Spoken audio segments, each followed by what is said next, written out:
Oh, it's Trivelli, I'm back, and today I'm going to be telling you guys why I believe landing Kyle Lowry would be a big mistake for the Miami Heat moving forward, and I'll give you all my reasons why if you stick around, so please like, comment, and subscribe so we can get this channel out to as many people as possible, and also follow me on Instagram and Twitter. That way you get my daily notifications for when I'm dropping videos, which is Monday through Friday, because I'm never slacking. Now, let's jump into the action. I'm living life like this.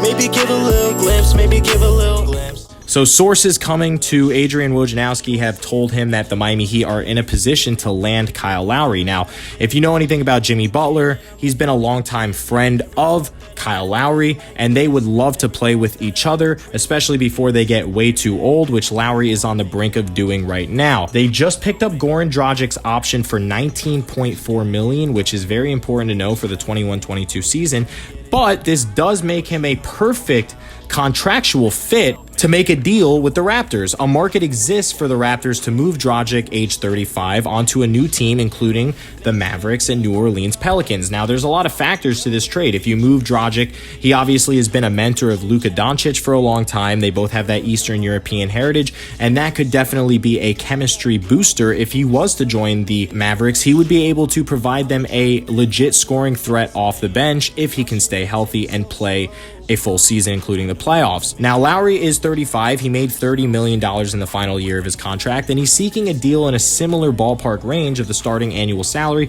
over multiple years with his new team. Now, New Orleans and Dallas are two teams with salary cap space and strong interest in Lowry as well.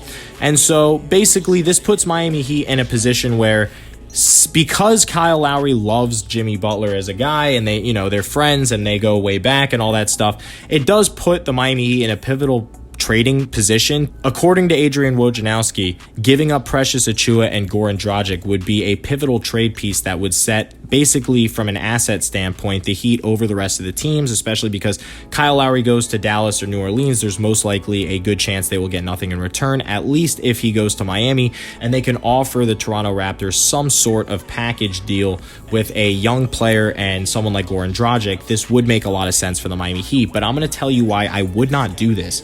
And this really has to do with the landscape of the rest of the league. If you look at the Lakers, that they just added Russell Westbrook, and they're planning on adding DeMar DeRozan for a pay cut.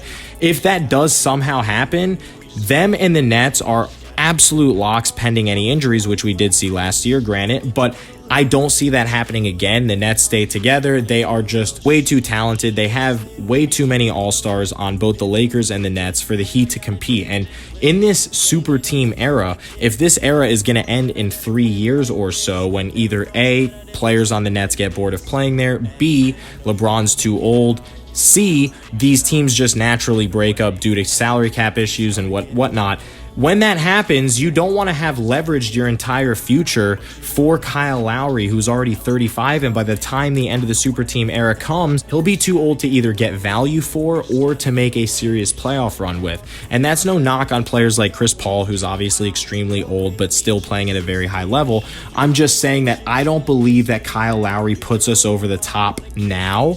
And if you're getting rid of young players and you're paying $30 million a year for Kyle Lowry to take a shot now, I just don't think it's enough to get past the Nets. And to be completely honest, after how the Miami Heat played in the playoffs this year, I don't think that Lowry, Butler, and Bam Adebayo, even if, let's say, we had to get rid of Tyler Hero or we kept Duncan Robinson, but we got rid of Kendrick Nunn, it just, any of the way that this shakes out, obviously Oladipo's gone, I don't think we have enough to beat the Bucks.